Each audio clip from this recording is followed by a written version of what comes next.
기도드리옵나이다. 아멘.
한번 하나님께 영광의 박수 올릴까요? 감사합니다. 네, 오늘 말씀 보도록 하겠습니다. 오늘 말씀은 이사야서 26장 1절부터 4절까지 말씀인데요. 26장 1절부터 4절까지 말씀인데요. 준비는 아마 개역 성경을 했겠지만 저희는 쉬운 성경을 일단 보니까 쉬운 성경 우리 한번 교독하도록 하겠습니다. 파워포인트 교독하도록 하겠습니다. 그날에 유다 땅에서 이런 노래를 부를 것이다. 우리의 성은 굳건하다. 우리는 하나님의 구원의 성벽에 둘러싸여 있다.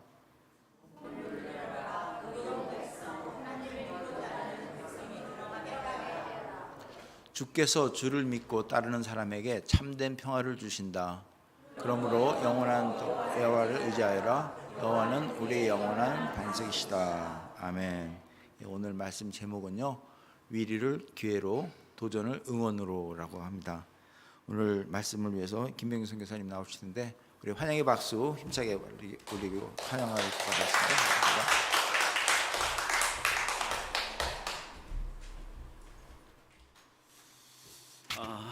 반갑습니다.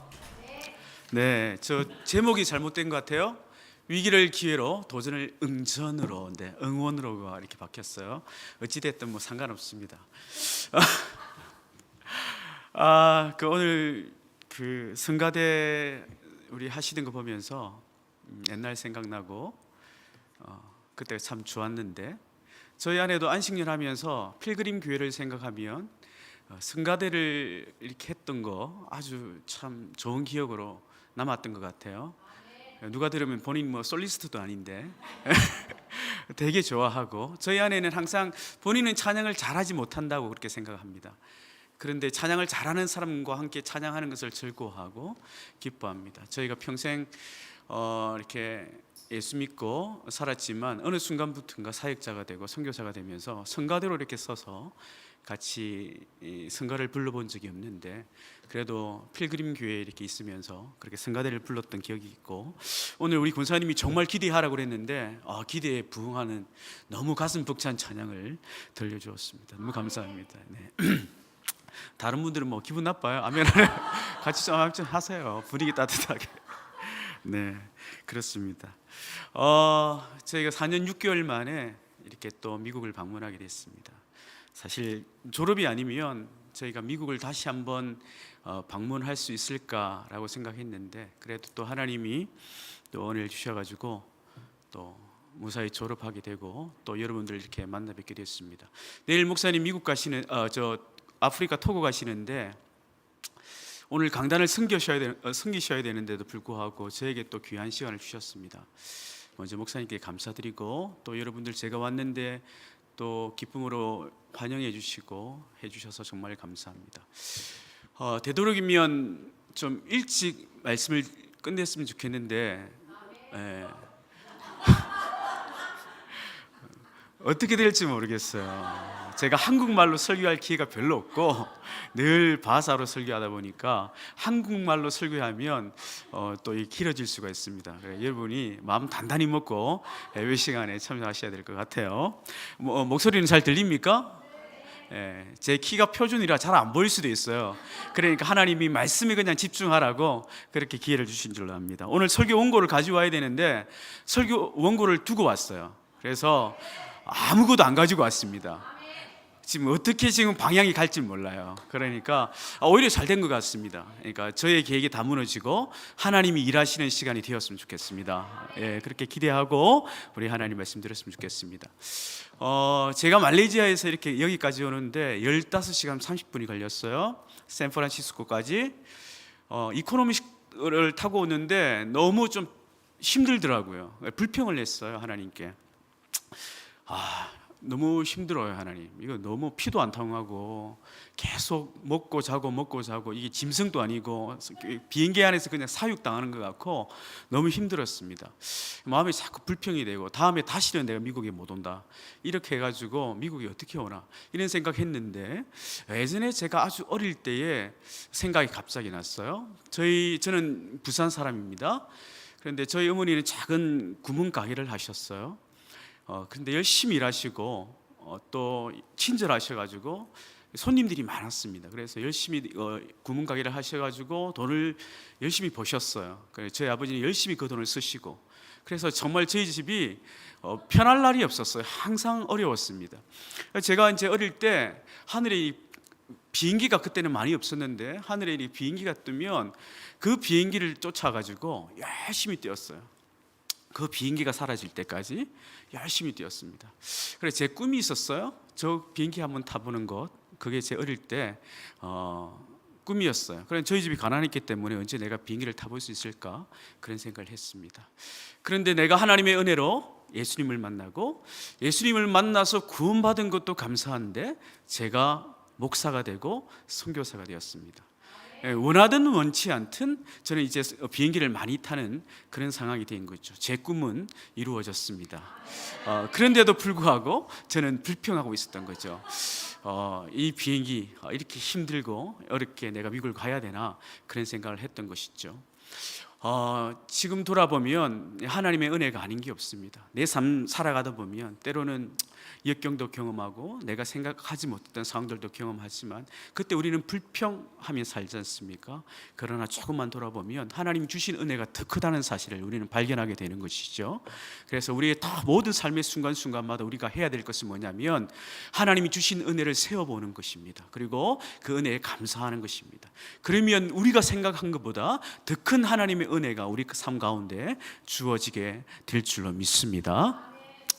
여러분, 팬데믹 상황 속에서 여러분 어떻게 지내셨어요? 설교를 안 들으시니까 아멘 이러시는데 아니 질문을 하잖아요. 여러분 팬데믹 상황에서 어떻게 지내셨습니까? 잘 지내셨습니까? 평안하셨어요? 뭐 저를 째려보고 웃지 마시고 대답을 하세요. 네. 평안하셨습니까? 어떤 사람이 그러더라고요. 지난 2년의 그 삶은 우리의 인생 가운데 잃어버린 2년이었다라고 이야기를 하더라고요. 그러나 저는 그렇게 생각하지 않습니다. 지난 2년의 시간은 하나님이 우리에게 주신 특별한 의미 있는 시간이었다라고 저는 생각합니다. 모든 그리스도인들에게 모든 시간의 역사는 의미가 있습니다. 왜냐하면 하나님은 지금도 이 세상을 주관해 가고 계시고 세계의 역사를 경영하고 있기 때문입니다. 그래서 우리 그리스도인들에게 의미 없는 시간은 없습니다. 모든 시간에 의미가 있습니다. 모든 것이 중단되어 버리고 잃어버린 것처럼 보이는 그 팬데믹 상속에서도 선교하시는 하나님은 끊임없이 일하고 계셨고 이 땅의 신실한 그리스도인들과 하나님의 교회들을 통해서 하나님의 선교의 역사를 중단 없이 이어가셨다는 것입니다. 저는 오늘 여러분과 다른 이야기 하려고 하는 것이 아니고 선교하시는 하나님, 그 하나님에 대해서 여러분들과 함께 나누려고 합니다. 저희 말레이시아는요, 지난 팬데믹 가운데 굉장히 어려운 시간들을 많이 보냈습니다. 정치적으로, 경제적으로, 사회적으로 굉장히 혼란스러웠고 과도기적인 상황들을 경험했습니다. 제일 먼저는 말레이시아의 경제가 지금 동남아시아의 여러 국가들보다 굉장히 지금 어려운 상황이고요. 서민들의 경제는 더욱더 어려웠습니다. 이동할 수 없고 또 모임을 할 수 없고 가게를 오픈할 수 없는 시간들이 길어지면서 서민들이 너무 힘들다 보니까 본인의 집 앞에다가 흰 깃발을 꽂아두고 이렇게 도움을 요청하는 사회적 현상까지 일어나게 되었습니다. 그래서 그것을 본 많은 사람들은 지나가다가 그 마음이 동하면 쌀과 생필품 등을 거기다 두고 이렇게 오는 그런 일들이 일어나게 된 것이죠. 이렇게 경제적으로 너무 힘든 시간들이 길어지면서 이 사람들의 어떤 분노가 이 정부를 향하게 된 거예요. 그래서 모임이 제한되고 그리고 이동도 제한되었음에도 불구하고 그 분노가 표출되어서 거리로 뛰쳐나와서 데모를 하고 이런 상황들이 벌어졌습니다. 그러다가 작년 8월 16일 날 무히딘 야신이라고 하는 전 총리가 이 코로나 팬데믹 상황을 정리하지 못한 것으로 인하여 퇴각하고 이스마일 사브리라고 하는 새로운 신임 총리가 말레이시아의 수장이 되었습니다. 그런데 문제는 무엇이냐면 이 이스마일 사브리라고 하는 이 사람은 말레이 민족주의자예요. 그러니까 말레이 퍼스트를 외치는 사람입니다. 말레이시아는 여러분 아시는지 모르겠지만 다민족 국가예요. 미국처럼 이렇게 다양한 민족은 없지만 그러나 분명하고 선명한 민족들이 존재하고 있습니다. 제일 먼저 말레이들이 있고요, 그리고 중국계들이 있고요, 그리고 인도계들이 있고 오랑 아슬리 원주민들이 있습니다. 이 이스마일 사브리라고 하는 이 총리가 말레이 민족주의자라서 많은 다양한 타민족들의 또 강력한 저항을 받고 있는 것이죠. 그래서 말레이시아는 지금 정치적으로, 경제적으로, 사회적으로 굉장한 혼란스러운 상황 속에 있는 것입니다. 그럼에도 불구하고 이렇게 말레이시아의 네거티브한 상황들, 좀 부정적인 상황들 그 이편에 말레이시아 교회 연합과 일치를 이루어 가시는 이 하나님을 우리가 보게 되었어요. 말레이시아는 여러분 잘 아는 이슬람 국가입니다. 이슬람이 국교인 나라예요. 그리고 말레이시아가 어떤 나라냐면 이슬람 국가 의장국이에요. 여러분 잘 모르시겠지만, 그래서 라마단을 제일 먼저 선포하고 시작 벨을 울리는 나라가 말레이시아예요. 거기에서 기독교는 아주 소수 종교입니다. 메조리티 종교인 이 이슬람을 제외하고도 불교보다도 작은 숫자가 바로 기독교예요. 천주교회를 제외하면 말레이시아의 기독교회는 불과 4%밖에 되지 않습니다. 그런데 이 4%밖에 되지 않는 이 말레이시아 기독교회가 과거에는 팬데믹 이전에는 하나님 나라와 선교라고 하는 그 위대한 과업 앞에 연합하지 못하고 일치하지 못했어요. 예를 들면 이런 거예요. 저는 처치 플랜팅을 하는 사람이에요. 교회 개척을 하는 사람입니다. 그래서 지역과 마을을 다녀요. 그런데 어느 지역을 가다 보면 생각하지도 못하게 예배당이 세워져 있고 교회가 세워져 있는 것을 발견하게 됩니다. 그러면 저희가 이제 그 교회를 이제 관심 있게 지켜보는 것이죠. 그런데 그 교회들 대부분이 그 지역 사회 속에서 사랑받지 못하고 또 인정받지 못하고 거룩하고 선한 영향력을 미치지 못하는 교회로 존재하고 있는 것을 발견하게 됩니다. 그러다 보면 이제 저와 함께 하는 사역 팀들과 함께 그 교회 리더십과 만나서 논의를 하기 시작해요.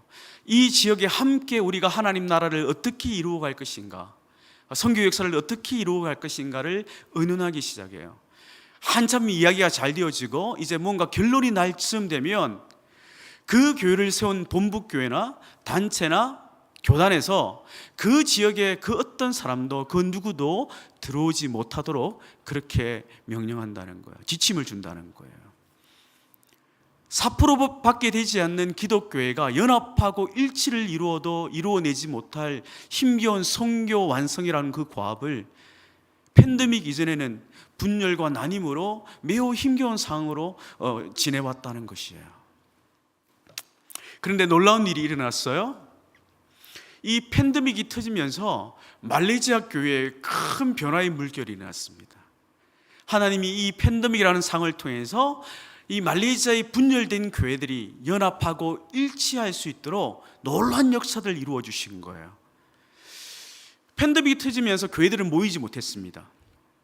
어떤 교회도 모일 수가 없었어요. 그러니까 사람들이 갈급하지 않습니까? 더욱더 영적으로 목이 마르지 않습니까? 모이고 싶고 예배하고 싶지 않겠어요? 그러니까 말레이시아에는 NECF라고 하는 복음주의 기독교 협의회가 있습니다. 이 복음주의 기독교 협의회에서 40일 동안 말레이시아에 있는 모든 신실한 그리스도인들은 함께 모여 기도합시다. 40일 동안 금식하면서 새벽마다 모여서 우리가 기도합시다 라고 슬로건을 걸고 이렇게 기도 운동을 일으키기 시작했어요. 어디서 모이느냐? 예배당에서 모일 수 없으니까 온라인에서 이렇게 모이게 된 것이죠. 과거 팬데믹 이전에는 우리가 온라인으로 모여서 무엇을 할 수 한다는 것을 상상할 수 없었잖아요. 그런데 이제 코로나 팬데믹이 터지면서 온라인에서 모여서 이제 기도하고 예배하기 시작한 거예요. 그런데 온라인의 장점이 있어요. 온라인의 장점은 지역의 한계를 뛰어넘는 장점이 있어요. 이 사람이 어디에 있는 사람이든지, 동말레이시아 사바에 있는 사람이든지, 사라왁에 있던 사람이든지, 서말레이시아 반도 남쪽 끝에 있는 저희가 지금 사역하고 있는 조호바루에 있는 사람이든지, 수도 쿠알라룸푸르에 있는 사람이든지, 저 북쪽에 있는 페낭에 있는 사람이든지 상관없습니다. 누구든지 나라와 민족과 하나님 나라와 선교를 위해서 기도하고 싶은 신실한 그리스도인들은 모여 기도할 수 있는 거예요. 또 온라인의 장점이 하나 있습니다. 그것이 무엇이냐면 이 사람이 익명성에 보장되는 거예요. 이 사람이 어떤 단체 소속인지, 어떤 교회 소속인지, 어떤 교파 출신인지 알릴 필요가 없는 거예요. 누구든지 나와서 함께 기도할 수 있는 것입니다. 말레이시아 역사상 처음 있는 일이에요. 한 번도 이러한 일들이 일어난 적이 없어요. 그렇게 40일 동안 말레이시아에 있는 모든 신실한 그리스도인들이 한자리에 모여서 새벽마다 기도했습니다. 그러면 40일 끝나고 나면 기도하지 않았느냐? 아니에요. 목회자들은 목회자 나름대로 또 그룹을 만들어서 SNS를 통하여 그들이 모여서 기도 제목을 내놓고 묵상을 올리고 나라와 민족을 위해서 무엇을 기도할 것인가 함께 논의하고 기도하는 이런 놀라운 일들이 일어나기 시작했어요. 저도 그 안에 외국인 선교사로는 처음으로 그 안에 들어가 있어요. 그래서 그들이 무슨 이야기를 하는지, 무엇을 가지고 기도하는지 너무너무 잘 알고 있습니다. 우리는 이 코로나 팬데믹이라고 하는 이 상황이 위기처럼 느껴졌었는데 하나님은 우리가 상상하지 못했던 그 일들을 하나님의 놀라운 상상력으로 일하시고 선교의 역사를 이어가셨다는 것을 제가 보게 된 거예요. 우리는 위기라고 느꼈지만 하나님은 이 위기를 기회로 바꾸어 주신 것입니다. 믿습니까? 여러분, 여러분의 교회도 마찬가지예요. 여러분의 삶도, 여러분의 인생도 마찬가지예요. 우리가 정말 위기처럼 느껴지지만 그게 위기가 아니에요. 하나님은 그 위기를 기회로 바꾸어 주시는 분이십니다. 믿습니까? 우리가 그걸 믿어야 돼요. 왜 우리가 그것을 못 보냐면 우리의 현실만 바라보는 인간적인 눈 때문에 그렇습니다. 우리가 믿음의 눈을 열어서 나의 삶을 바라보고 나의 교회를 바라보고 나의 인생을 바라보는 거예요. 그러면 하나님이 하시는 놀라운 일들을 우리가 보게 될 줄로 믿습니다. 그러면 여러분 질문하게 될 거예요. 그러면 선교사님의 선교지는 이 상황 속에서 어떻게 지내왔습니까? 그렇습니다. 저희 선교지도 수많은 도전 가운데 있었습니다. 모임을 할 수 없고 이동이 제한된다고 하는 것은 선교를 함에 있어서 사형 선고나 마찬가지예요. 집회도 할 수 없고 성도들과 만나 예배할 수도 없고 저희가 지역을 다니며 복음을 전할 수도 없는 그런 상황들은 어떻게 보면 우리에게는 사형 선고와 같은 것입니다. 그러면 우리가 이런 수많은 도전들 앞에서 그냥 가만히 주저앉아 있어야 합니까? 아니죠. 우리는 그것을 응전으로 답해야 했습니다. 그것이 바로 우리가 온라인 예배였고 또 하나가 SNS를 통한 성경 통독 사역이었어요. 저희가 섬기는 미전도 종족이 있습니다. 저희는 자쿤이라고 하는 종족을 섬기고 있습니다. 그리고 또 하나의 종족은 슬라탈라웃이라고 조호바루 근처 바닷가에 사는 아주 작은 종족이고, 자쿤 종족은 말레이시아 원주민 종족 중에서 가장 큰 종족입니다. 그러나 복음화율이 가장 낮은 미전도 종족입니다. 저희 원주민들이 살고 있는 지역들은 대부분 바다와 강과 정글 가운데 이렇게 살아가요. 그래서 태어나서 한 번도 이렇게 인터넷을 설치하고 컴퓨터를 사용해서 살아본 적이 없는 그런 사람들이에요. 그런데 그런 사람들과 함께 어떻게 온라인 예배를 드릴 수가 있겠습니까? 저희 말레이시아 이렇게 코로나 팬데믹 상황이 폭발할 때가 있었어요. 그때가 2020년 10월부터 막 폭발하기 시작했는데, 그때 도시에 있는 일부 교회들은 이미 이제 온라인으로 예배를 드리기 시작했고, 저희가 섬기고 있는 저희가 사역하는 도시에 있는 교회 BCCM 스쿠다이 교회라고 하는 교회도 그때 당시에 저희는 온라인으로 적극적으로 바꿔서 예배를 드리기 시작했어요. 그런데 문제는 뭐냐면 저희가 섬기는 주 타켓 그룹인 이 자쿤 종족 우리 형제들이 어떻게 예배할 것인가라고 하는 것이었어요. 고민이 되지 않습니까? 그 많은 형제들이 예배를 드리고 있지 못하고 있는 상황이 된 것입니다. 고민하고 있는데 어느 날 저희 사역자들 중에서 막내 꼬맹이 사역자가 있어요. 전화가 왔어요. 목사님, 저희도 이제 온라인 예배를 드려야 되지 않겠습니까? 라고 이야기를 하는 거예요. 그래, 애가 어디서 또 온라인 예배는 들어가지고 지금 이 상황에서 인터넷도 없는데 뭔 온라인 예배인가. 그런데 그 한편 내 마음속에 어떤 생각이 들었냐면, 그 찬이하는 우리 사역자 그 찬이하는 그 이야기가 하나님의 음성으로 이렇게 들리는 거예요. 그리고 제가 이제 온라인 예배를 시작했습니다. 그런데 방금도 제가 이야기를 했잖아요. 우리 원주민 형제들은 한 번도 인터넷을 사용하고 컴퓨터를 사용해 본 적이 없는데 어떻게 온라인 예배를 사용할 수 있습니까? 예배를 드릴 수 있습니까? 드릴 수 있어요. 하나님이 우리에게 주신 은혜가 있어요. 뭘까요? 저를 째려보지 마시고 답을 하라니까 자꾸 저를 째려보시네. 텔레파시. 이야, 예, 맞아요. 텔레파시 아니고요. 이 휴대폰이에요. 하나님이 우리에게 주신 이 휴대폰, 이게 어떤 참 우리가 죄를 짓는 도구로도 사용되지만, 그러나 이게 정말 우리에게 유용한 또 하나님 주신 선물이기도 합니다. 이 휴대폰이 정말 온라인 예배 드리는데 크게 기여를 했어요. 여러분, 우리 삼성 휴대폰이 여러분이 사용하고 있는 갤럭시 노트 10 이런 좋은 기종만 있는 줄 아시죠? 아니에요. 제3세계 국가나 저개발 국가에는 삼성이 나오는 아주 저가형 휴대폰들이 막 보급되고 있어요. 딱 전화만 하고 문자만 할 수 있는. 그런데 중국에서 이렇게 나오는 저가형 스마트폰들이 있습니다. 여러분이 쓰는 그런 폰 말고요, 중국에서 나오는 저가형 스마트폰들이 있습니다. 그걸 요즘 우리 원주민 형제들도 사용을 해요. 많은 수가 사용하지 못하지만 한 3분의 1 정도는 중국에서 나온 저가형 스마트폰을 사용하고 있습니다. 그러면 여기에다가 이제 데이터만 탑업을 시키면 온라인 예배를 드릴 수가 있는 거예요. 그래서 제가 한 달에 사용할 수 있는 탑업 비용을 우리 성도들에게 나눠줍니다. 그러면 우리 성도들이 예배 드릴 때 사용할 수 있는 그 탑업을 이제 충전을 시키는 거예요. 여러분들은 사용할 때 다 언리밋으로 무제한으로 사용하지 않습니까? 그렇죠?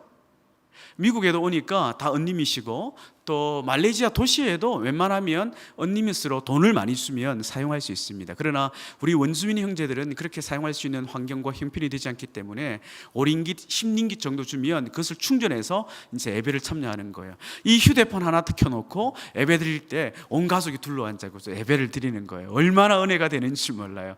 그러니까 예배에 목마르고 갈급하다 보니까 예배를 사모하는 그 마음이 여러분 상상을 초월하는 거예요.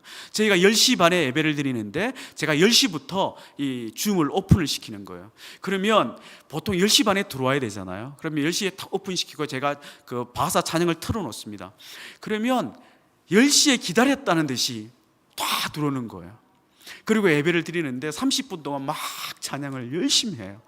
그리고 예배를 다 드리고 나면 그날 예배에 맞는 주제 찬양을 마지막 제가 탁 틀어놓아요. 성도의 교제가 다 마치고 틀어놓으면 이 성도들이 집에도 가지 않고 바로 나가야 되잖아요. 우리는 주 예배가 딱 끝나자마자 바로 끄고 나가잖아요.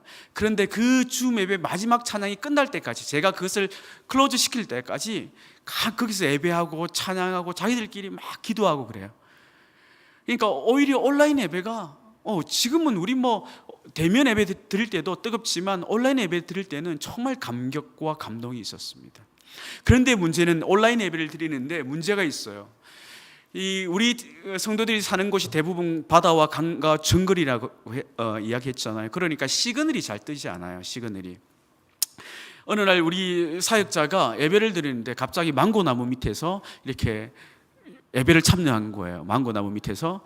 그래서 왜 거기 있냐 그랬더니 자신의 집에 오늘 이렇게 인터넷 시그널이 잘 뜨지 않아가지고 이렇게 인터넷 시그널이 잘 뜨는 곳을 찾아갔다가 망고나무 밑에 앉아가지고 예배를 드리는 거예요.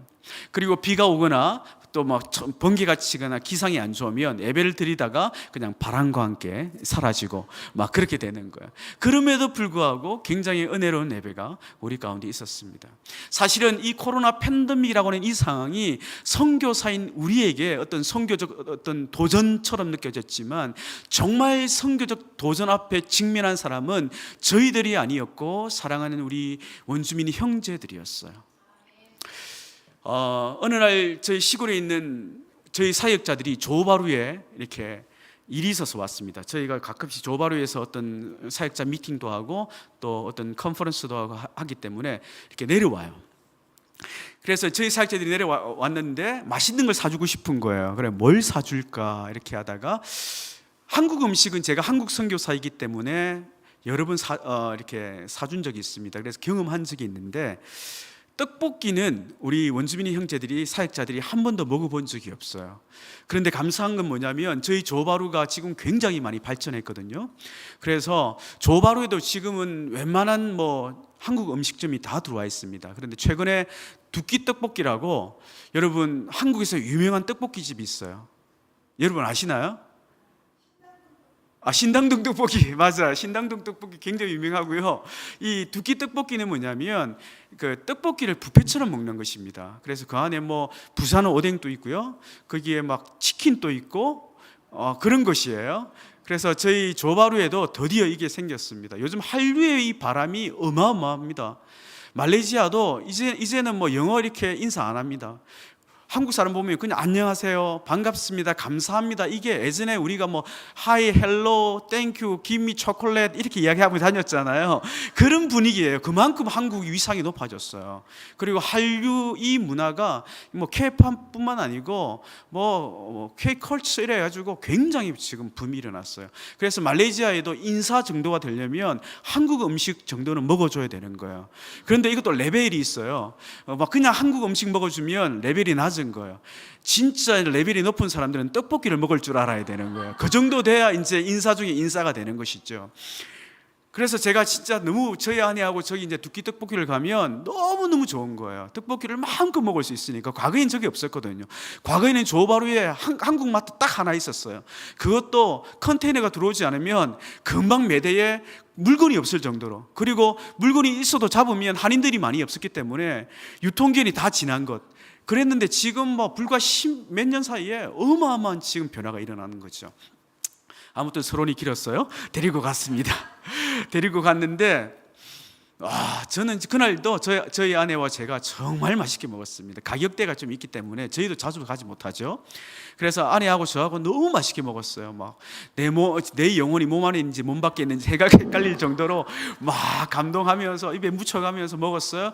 그리고 정신을 차리고 보니까 저희 사역자들이 옆에서 먹는데 별로 못 먹는 거예요. 거의 음식이 줄어들지가 않은 거예요. 그래서 제가 저희 사역자들에게 물어봤어요. 왜 이게 맛이 없느냐, 왜 이걸 못 먹고 있느냐 그랬더니 저희 사역자 중에 한 명이 아주 조심스럽게 저에게 이야기를 했어요. 목사님, 이 떡볶이는 우리들에게 컬처 쇼크 같습니다. 문화적 충격입니다. 나는 태어나서 이런 음식을 본 적도 없고 이런 맛을 경험해 본 적도 없어요.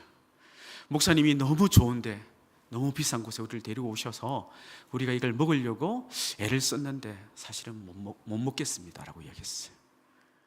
그때 제가 충격을 받았어요. 그리고 시간이 지났어요. 온라인 예배를 드리는데 우리 원주민 형제들이 이 온라인 예배를 참여하는 그것이 우리 사역자들이 떡볶이를 처음 경험하는 그 문화적 충격 같지 않을까. 태어나서 한 번도 해보지 않은 그것, 인터넷을 사용해보지 못했던 그들이 이 휴대폰을 통해서 한 가족이 모여서 예배를 참여하는 그것이 어디 쉬운 일이겠어요? 여러분, 익숙하지 않은 것을 한다고 하는 것, 그거 매우 힘든 일이에요. 여러분 모르시겠지만 제가 보기보다 낯을 많이 가려요.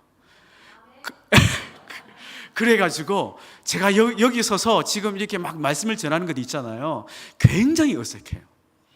여러분 다 아는 얼굴들이고 여기 낯설지 않은 곳인데도 불구하고 4년 6개월 내가 떠나 살았다고 해서 여기 오니까 낯설고 그렇습니다. 익숙하지 않은 것을 한다는 것, 그거 되게 힘든 거예요. 그런데 그것을 우리 원주민 형제들이 해냈다는 것입니다. 우리에게 주어진 그 도전들을 응전으로 답한 것이죠. 할렐루야. 놀라운 일들이 일어난 것입니다. 또 하나의 사역이 무엇이냐면 SNS를 통한 성경 통독 사역이에요. 이 성경 통독 사역은 무엇이냐면 성경을 처음부터 마지막까지 읽는 것으로 끝나는 것이 아닙니다.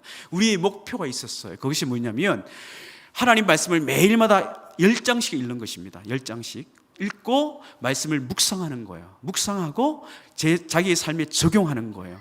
적용하는 것으로 끝나는 것이 아니고 그의 삶 속에 실천하도록 매일마다 가르치는 것입니다. 그런데 우리 원주민 형제들이 이 말씀을 이렇게 깊이 있게 잘 이해하지 못하고 말씀의 배경을 잘 알지 못하기 때문에 묵상이 조금 어려울 때가 있어요. 그래서 말씀을 좀 더 이해할 수 있도록 하기 위해서 어떻게 하냐면, 저희가 이 말씀을 만약에 창세기 1장부터 10장까지 말씀을 읽으면 그 말씀에 대한 성경의 백그라운드를 말레이어로 다 번역합니다. 그리고 어떤 신학적 난제가 있으면 그것을 다 연구해서 번역해서 매일마다 나눠주는 거예요. 그러니까 아침에 일어나서 밤에 잘 때까지, 아침에 일어나서 씻고 밥 먹고 가장 기본적인 일상생활 하는 것까지만 하고 모든 시간을 여기에 다 투자하는 거예요. 그걸 지금 2020년도부터 시작해서 지금 2022년 지금까지도 하고 있습니다. 3년째 하루도 빠지지 않고 하고 있는 거예요.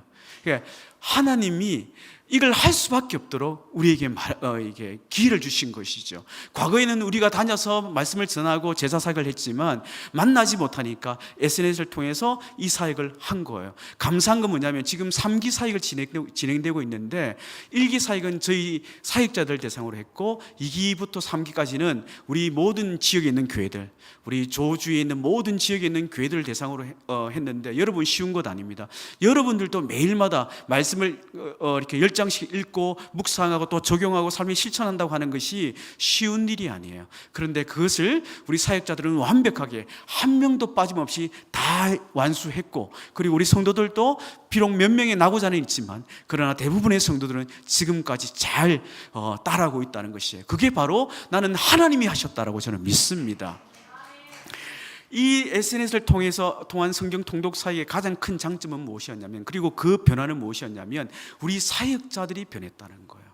우리 사역자들이 과거에는 말씀을 이렇게 증거하라고 이렇게 말씀의 기회를 주면 말씀을 전할 때 약간 좌우가 분변되지 않는 말씀을 전할 때가 있었습니다. 그리고 확신이 있게 말씀을 전하지 못하고 본인이 좀 뭐랄까 마음이 어려운 가운데 말씀을 전하는 경우들이 있었어요. 그러나 이렇게 자기가 매일마다 말씀을 읽고 묵상하고 적용하고, 그리고 가장 중요한 건 삶에 실천했던 그 말씀을 증거하니까 말씀에 능력이 있고 권세가 있더라고요. 그러니까 놀라운 것은 뭐냐면 사역자들만 변하는 것이 아니고 그 권세 있는 말씀을 들었던 성도들도 함께 변하더라는 것입니다. 정말 이 팬데믹 상황 속에서 우리는 정말로 하나님이 하시는 이 위대한 일들을 정말 실제적으로 목도하였습니다. 제가 바라고 원하는 것은 무엇이냐면, 여러분 기도해 주실 때, 특별히 말레이시아가 생각나신다면 기도해 주실 때 우리 성도들이 정말 이 모든 상황 속에서 하나님 말씀이 그들의 삶 속에 적용되고 실천되어서 정말 선교적 삶을 통하여 그들이 살고 있는 모든 지역에 구석구석에 하나님 나라가 이루어질 수 있도록 여러분 기도해 주시기를 주의 이름으로 부탁을 드립니다. 이제 코로나 팬데믹 상황이 이제 우리가 이제 끝났어요. 그죠? 끝났나요? 아직도 진행형이에요. 맞아요. 진행되고 있어요. 이제 코로나 팬데믹 상황이 어느 순간인 언젠가는 끝나겠지요. 그러면 우리는 이제 어떻게 하나님 앞에 이 성교적 실천을 이루고 살아야 될 것인가 좀 고민해 볼 필요가 있어요. 여러분, 많은 선교학자들이 그런 이야기 했습니다. 코로나 팬데믹 상황 속에서 여러 가지 이야기들을 많이 했는데 가장 공통된 이야기는 뭐냐면, 코로나 팬데믹이 끝나고 나면 한국 교회든 전 세계 교회든 많은 타격이 있을 것이다. 떠났던 교인들, 예배를 대면에서 드리지 못했던 교인들 중에서 다시 대면 예배로 돌아오는 성도들이 많이 없을 것이다 라고 이야기를 했습니다. 그런데 그 선교학자들이 이야기했던 그대로 지금 되어져 가고 있어요. 한국 교회도 이미 대면 예배로 지금 전환했지만 최소 교인들의 30%가 예배에 참석하지 않고 교회로 돌아오지 않고 있다고 이야기했어요. 그리고 50%, 많게는 50%까지도 교회에 지금 돌아오지 못하고 온라인 예배로 예배를 드리고 있다라고 이야기했습니다. 자, 여러분, 작년 8월 13일자 연합기사 뉴스에 보니까 한국 교회 성도들에게 설문조사를 했어요. 온라인 예배에 대한 만족도였는데 당신이 온라인 예배에 만족합니까? 라고 하는 설문에 83.2%의 사람들이 온라인 예배 드리는 것에 만족한다 그랬어요. 그리고 또 다른 질문을 했어요. 그러면 당신은 온라인 예배에 얼마나 적극적으로 참여합니까? 라고 이야기를 물어봤어요. 그랬더니 43% 정도만 온라인 예배에 적극적으로 참여한다라고 이야기했어요. 다시 말하면 많은 성도들이 이 온라인 예배가 주는 그 만족함, 편안함에 만족하며 지내고 있다는 것입니다. 앞으로 한국 교회도 그리고 미주에 있는 한인 교회도 이런 고민들 가운데 빠져 있을 거예요. 정말 우리의 교회가 팬데믹 이전처럼 완벽하게 회복될 수 있을까라고 하는 고민이 있을 거예요. 그러나 이것을 우리가 이상히 여길 필요는 없어요. 왜냐하면 이게 마지막 때에 말세에 일어나는 현상 중에 하나이기 때문입니다. 그러나 성경은 분명히 우리에게 이야기하고 있어요. 고린도후서 12장 10절의 말씀에 봐도 그러므로 내가 그리스도를 위하여 약한 것들과 궁핍과 핍박과 공고를 기뻐하노니 내가 약할 그때에 곧 강함이라 그랬기 때문에, 여러분, 오늘날 이 마지막 시대를 살아가는, 이 팬데믹 시대를 살아가는, 그리고 팬데믹 이후의 시대를 살아갈 저희들은 주와 복음을 위하여 핍박받을 용기, 고난받을 용기가 필요합니다. 사람들은 갈수록 자신의 어떤 개인의 삶을 추구하고 편안함과 안락함을 추구하며 살게 될 것입니다. 그러나 성경은 그렇게 이야기하지 않고 있습니다. 성경은 우리에게 주와 복음을 위하여 고난받으라고 이야기하고 하나님 나라와 선교를 위하여 너희가 헌신하라고 이야기합니다. 우리가 왜 주와 복음을 위하여 고난받고 우리가 왜 하나님 나라와 선교를 위하여 헌신해야 합니까? 왜 이기영 목사님이 내일 검은 아프리카에 토고로 떠나셔야 합니까? 편안하게 미국에 있을 수도 있는데 왜 검은 아프리카 토고까지 가셔야 됩니까? 바로 주와 복음을 위하여, 하나님 나라와 선교를 위하여 본인을 희생하시는 거예요.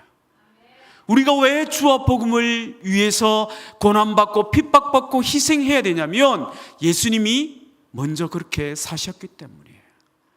예수님이 모든 인류의 구원을 위하여 십자가에서 피 흘리시고 고난받으시고 죽으시고 부활하셨기 때문이에요.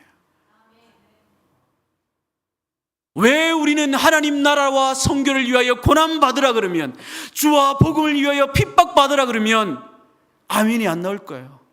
내 마음에 부딪히기 때문에, 내가 그렇게 살 용기가 없기 때문이에요. 그러나 여러분, 참 좋은 예수님의 제자가 되기를 원한다면 스승이 갔던 그 삶의 여정을 우리가 따라가야 되는 거예요. 좋은 제자가 되려면 우리의 정말 참 스승이신 예수님이 살아갔던 그 삶의 본을 따라가야 되는 거예요. 예수님은 그렇게 사셨어요. 고난받고 핍박받고 채찍받으시고 피 흘리시고 죽으셨습니다. 누구를 위해서? 모든 인류의 구원을 위해서. 제가 저희 사역자들과 사역하기 전에 항상 하는 찬양이 있어요. 그 찬양이 뭐냐면 예수님이 우리를 위해서 살아가 주셨던 그 삶을 아주 잘 드러내는 찬양이에요. 제가 못 부르는 찬양이지만 제가 불러보겠습니다. 물라야니 물라야니 르비숭구 물라야니 물라야니 르비숭구 두한 러비둘루 물라야니 끝바닥구 물라야니 물라야니 르비숭구 뭉아시 뭉아시 르비숭구 뭉아시 뭉아시 르비숭구 등할로 비둘루 멍하시 끝바닥구 멍하시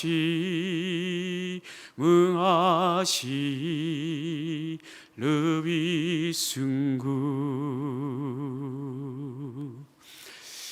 이 찬양의 가사는 이랬습니다. 사랑하는 성도 여러분, 우리가 먼저 섬깁시다. 우리가 먼저 정말 봉사합시다. 우리가 먼저 사역합시다. 왜냐하면 예수님이 우리를 위해서 먼저 섬겨주셨고, 예수님이 먼저 우리를 위해 봉사해 주셨고, 예수님이 우리를 위해서 먼저 사역해 주셨기 때문이죠.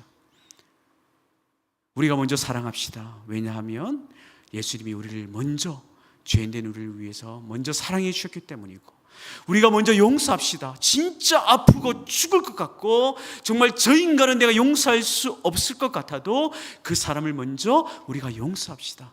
왜냐하면 정말로 철저한 죄인되었던 우리를 예수님이 먼저 용서해 주셨기 때문이죠. 우리 사역자들과 늘 부르는 찬양이에요. 사역을 하기 전에 우리 성도들 사역하고 섬길 때, 우리 영혼들 섬길 때 이러한 마음으로 사역하고 이러한 마음으로 살아갑시다. 이게 바로 선교적 삶이에요. 이게 바로 주와 복음을 위하여 핍박받는 삶이고, 이게 주와 복음을 위하여 고난받는 삶인 것입니다. 진짜 내 마음에 부딪히고 내가 죽을 것 같고 아파도 내 본성 꺾어버리고 내가 하나님을 위해서, 하나님 나라와 선교를 위해서 내가 먼저 사랑하고, 내가 먼저 섬기고, 내가 먼저 희생하고, 내가 먼저 용서하는 것, 이게 바로 선교적 삶이에요. 우리가 코로나 팬데믹 이후에 우리의 선교적 방향성은 바로 이것입니다. 우리의 모든 삶의 현장 속에서 이 선교적 삶을 실천해 가는 것이에요. 여러분의 가족들에게, 여러분의 이웃들에게, 여러분이 빛으로 소금으로 산 위의 동네로 사는 것입니다. 이웃들의 고통하는 소리와 여러분의 자녀, 여러분의 가족, 여러분의 남편, 여러분의 아내의 그 고통하는 소리를 듣는 것이에요. 그게 바로 경청입니다. 여러분이 정말로 그리스도인으로서 선교적 삶을 살아간다면 믿지 않는 많은 여러분의 주위에 있는 사람들과 여러분의 가족들이 여러분을 보고 나도 저분이 믿는 그리스도를 나도 믿고 싶다라고 스스로 주님께 나아오도록 하는 것입니다. 그래야 여러분의 가정에, 여러분의 직장에, 여러분의 삶의 모든 터전 위에, 여러분의 공동체 가운데 하나님 나라가 이루어지는 것입니다. 말씀에 이제 정리하겠습니다. 오늘 본문의 말씀은 정말 하나님 앞에 심지가 견고한 사람을 하나님은 반드시 구원하시겠다라고 하는 하나님이 구원에 대한 노래예요. 나라를 잃어버리고 정말 신실한 하나님의 백성들은 다 포로로 끌려가 버리고 불의한 자가 성을 지키는 한치 앞이 보이지 않는 그 현실 앞에서 하나님만이 우리를 구원해 주실 참 구원자 되신다라고 하는 말씀이 오늘 본문의 말씀이에요. 여러분, 우리 코로나 팬데믹이라고 하는 이 상황이 한두 달이면 끝날 줄 알았는데 정말 이 3년의 시간까지 올 줄 누가 알았겠습니까? 많은 사람들은 염려하고 낙심하고 걱정합니다. 우리 교회는 과연 온전할 것인가? 우리의 선교지는 과연 온전할 것인가? 우리의 가정은, 우리의 미래는, 우리의 사업장은 과연 온전할 것인가? 두려움과 염려 가운데 살아갑니다. 그러나 하나님의 사람들은 두려워할 필요가 없습니다. 염려할 필요가 없습니다. 걱정할 필요가 없습니다. 하나님이 이 모든 상황 가운데서 우리를 반드시 구원해 주실 것이기 때문입니다. 믿습니까? 우리가 해야 될 일은 오직 하나님 앞에서 심지를 견고히 해서 전능하신 하나님, 구원자 되신 그 하나님을 바라보는 것이에요. 그러면 하나님은 이 모든 상황에서 우리를 구원하여 주실 뿐만 아니라 위기를 기회로 바꿔주시고 우리에게 주어진 수많은 도전들을 응전으로 답하여 주실 줄로 믿습니다. 아멘.